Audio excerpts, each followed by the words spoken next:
Get out! You're just a maid! The mother-in-law screamed, smashing a champagne glass at my feet. My husband stood frozen. Then the doorbell rang. 7 words from the man at the door made the entire room go dead silent.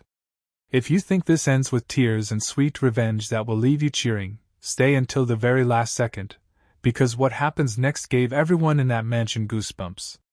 My name is Elizabeth, and 6 years ago I made a decision that changed everything. I decided to disappear. Not from the world, but from the world that knew me as a billionaire. You see, I wasn't always the quiet woman people thought was poor and simple. I was born into money most people only dream of. My family built Hartford Industries from nothing. When my parents died in a plane crash when I was 19, I inherited it all. $500 million, 7 companies, a legacy that felt more like a cage than a gift. By 23 I had been engaged 3 times. 3 different men who said they loved me. But I always saw it, that tiny spark in their eyes when they talked about money, connections, my last name. The 3rd one ended when I heard him on the phone laughing with his friend about hitting the jackpot and never having to work again. That night I cried until there were no tears left. Then I made a choice. I would find out if real love truly existed. I walked away from everything. I moved to a tiny apartment across the city, started volunteering at a community center, and lived on a small budget I gave myself. No designer clothes, no fancy cars, no mention of my real family. I told everyone my parents were gone, and I had no brothers or sisters. My brother Christopher thought I was crazy, but he promised to watch over me from far away while I looked for something real. That's when I met Kevin. I was sorting books at the community center, wearing old jeans and a plain white shirt, hair in a messy ponytail. He walked in asking about volunteering. When our eyes met, my heart skipped. He had the kindest smile I had ever seen.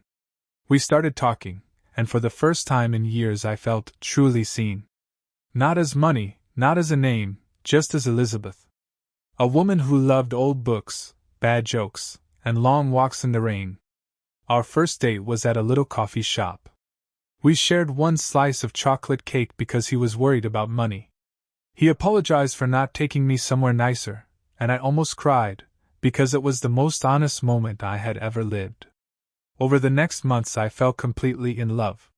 He never asked about money. Never pushed to meet family. He loved my laugh, the way I saw the world, the person I was when nothing else mattered. When he proposed in that same coffee shop a year later with a simple silver ring he saved months to buy, I said yes without thinking twice. I thought I had found it, real, true love. But I should have seen the warning signs at our wedding. Kevin's mother, Patricia, wore white to my wedding. She stood at the back with her arms crossed, face full of hate. When Kevin introduced us weeks before, her eyes went up and down my simple dress and her lip curled. "So you're the one?" she said like it was an insult. Kevin laughed nervously and changed the subject. I pushed the bad feeling down and told myself it would get better. It didn't. It got worse. Patricia made it her job to remind me at every family dinner that I was not good enough for her son. "Where did you get that dress, dear? A thrift store?" she'd say in front of everyone, voice sweet but poisonous. Kevin's sister Amanda would laugh and add, "At least she's trying, mother. We can't all have taste."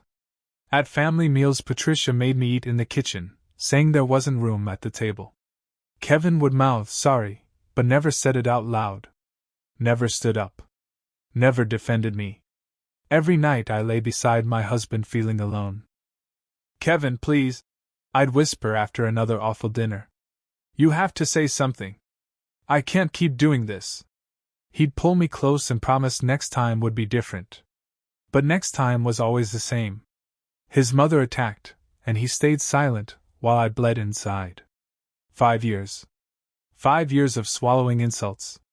5 years of being treated like less than human by the family I married into. 5 years watching the man I loved choose his mother's approval over his wife's pain.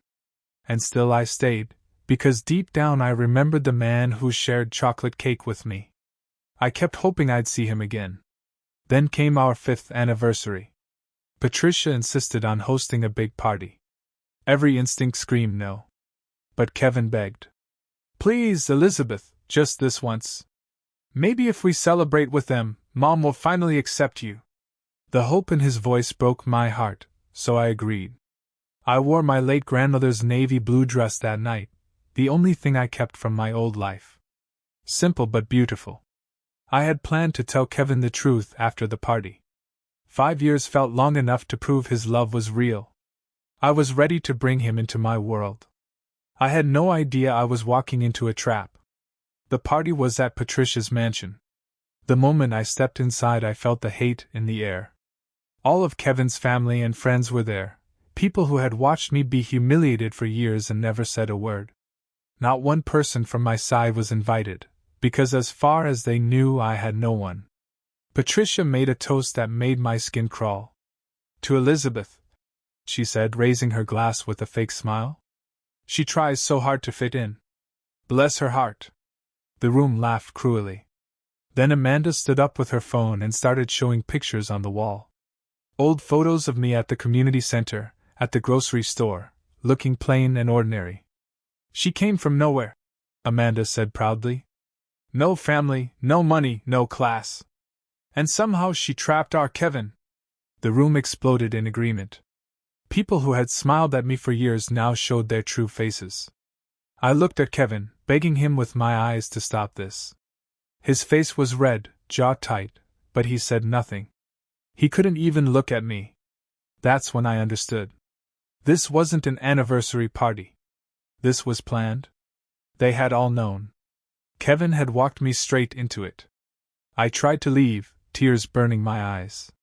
Patricia grabbed my arm hard enough to bruise. Where do you think you're going? We're not finished. I pulled away softly. Please let me go. Her eyes lit up. Fine. But make yourself useful first. Serve the guests. That's all you're good for anyway. The room went quiet, waiting to see what I would do. Something inside me broke.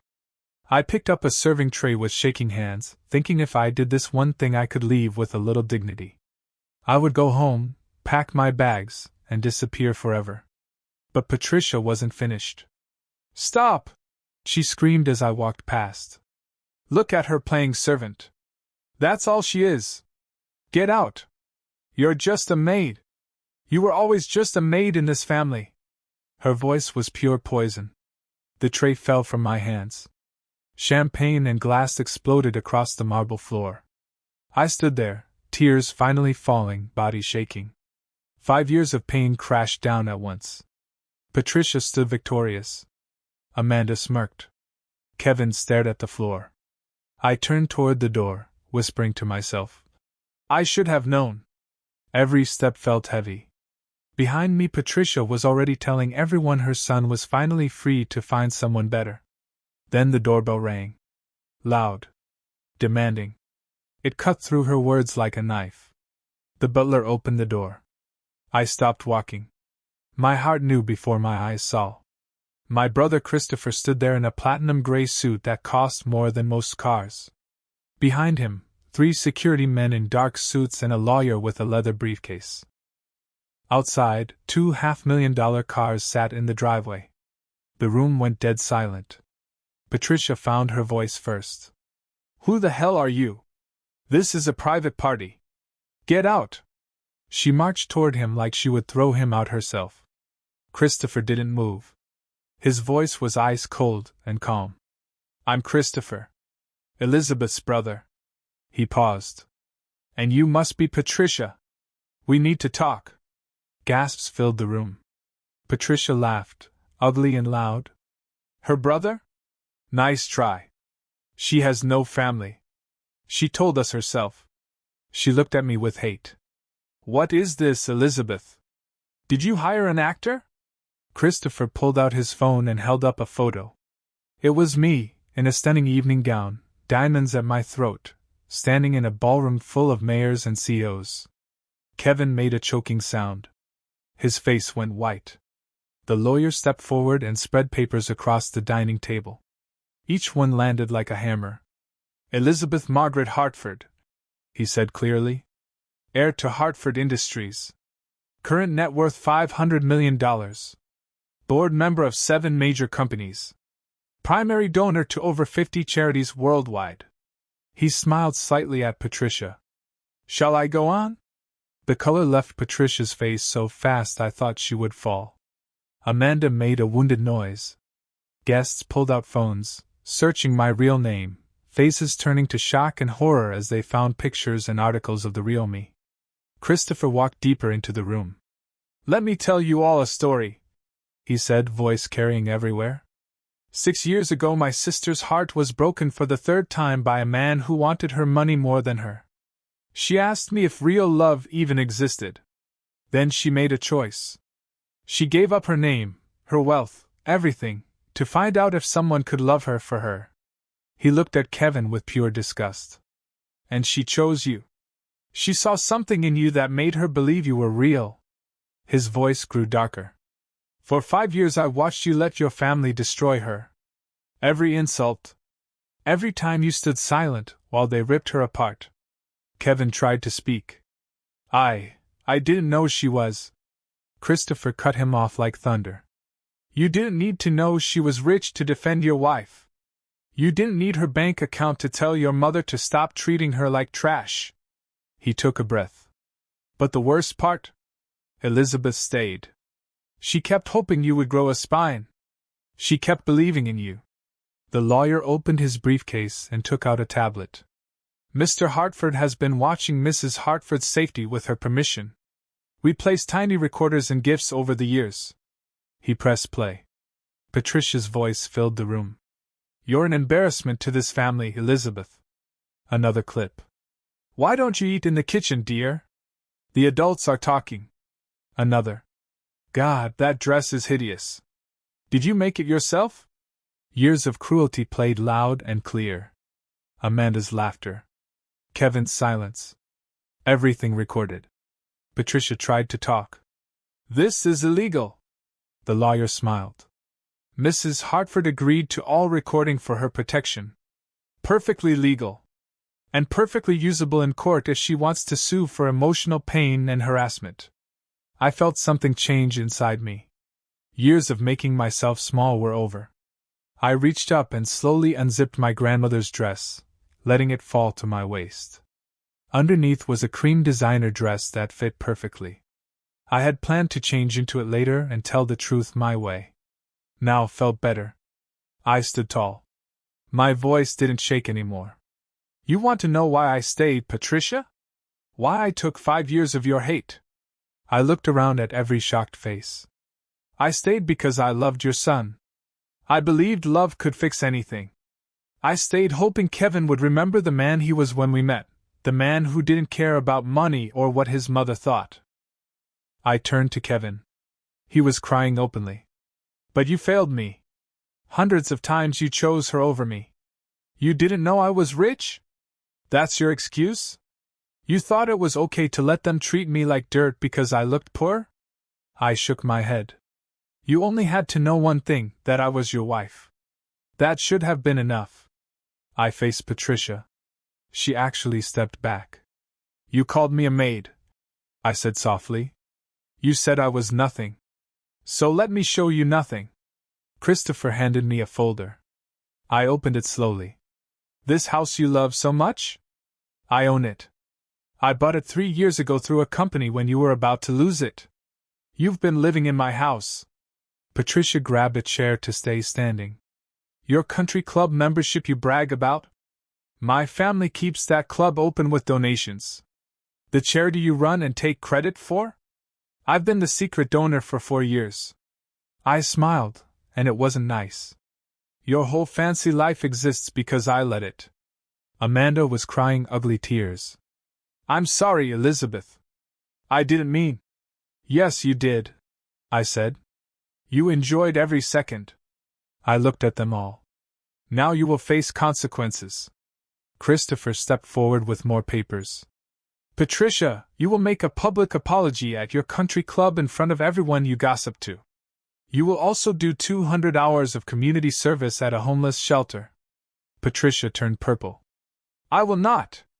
You will, I said quietly, Or I take this house, stop all funding, and make sure your whole world knows exactly who you are. Your choice. She shut her mouth, shaking with anger but trapped.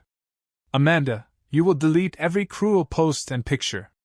You will make a public apology and work at my charity for 1 year, no pay. Amanda nodded fast, terrified. Then I looked at Kevin. My heart hurt again. You have one chance, I told him. Real therapy, hard work, to understand why you never stood up for me. If you can change, if you can prove it, maybe we can try again. But if you fail even once, we're done. And the prenup your mother made me sign? My lawyers added a secret part. If you or your family ever mistreated me, you get nothing in a divorce. 0. Kevin was still on his knees, crying.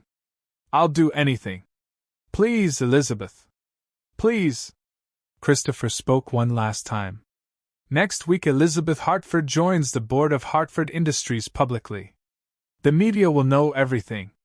Your whole circle will know you spent 5 years tormenting one of the richest, most powerful women in this city, and she could have ended you any day but chose kindness instead. Patricia collapsed into a chair, broken.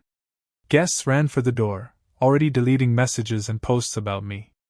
I looked at them one last time. I didn't hide who I was because I was ashamed. I hid to find truth. And I found it. Most people are exactly as shallow as I feared. But I also learned I don't need anyone's approval to know my worth. I smiled, a real smile. I know exactly who I am. Do any of you? Months later, Patricia stood in a serving line at a homeless shelter, ladling soup with shaking hands that once held champagne. People who used to fear her now told her what to do. I watched from across the room on my monthly visit. She looked up, saw me, and the hate was gone from her eyes. Not kindness yet, but the cruelty had started to crack. Amanda worked at my foundation, reading real stories of pain and struggle. I saw her cry at her desk more than once. She was learning. Kevin moved into his own apartment. He went to therapy 3 times a week and sent me honest updates, never asking for anything back. For the first time he told his mother no, that she had almost cost him everything. We met for coffee sometimes at our old shop. Slowly I started to see the man I fell in love with again. I couldn't promise we would make it. I couldn't promise full trust ever again. But I was willing to see if people could change. Because that's what this was really about, not revenge, but the chance for people to grow. I took my name back publicly. The news went wild. Billionaire heiress lived as ordinary woman for love. Some called me crazy. Some called me brave. I didn't care. I learned I don't need money to define me. I am Elizabeth. Just Elizabeth. And that is more than enough. I split my time between running my companies and growing my charities. I bought my own home, kept my own money, and made sure I would never again depend on anyone's approval. I still love Kevin, some part of me always will. But I love myself more. And that makes all the difference. Sometimes the people we look down on are the ones with the most power. Never judge a book by its cover. You are not what others say you are. You are what you decide to be.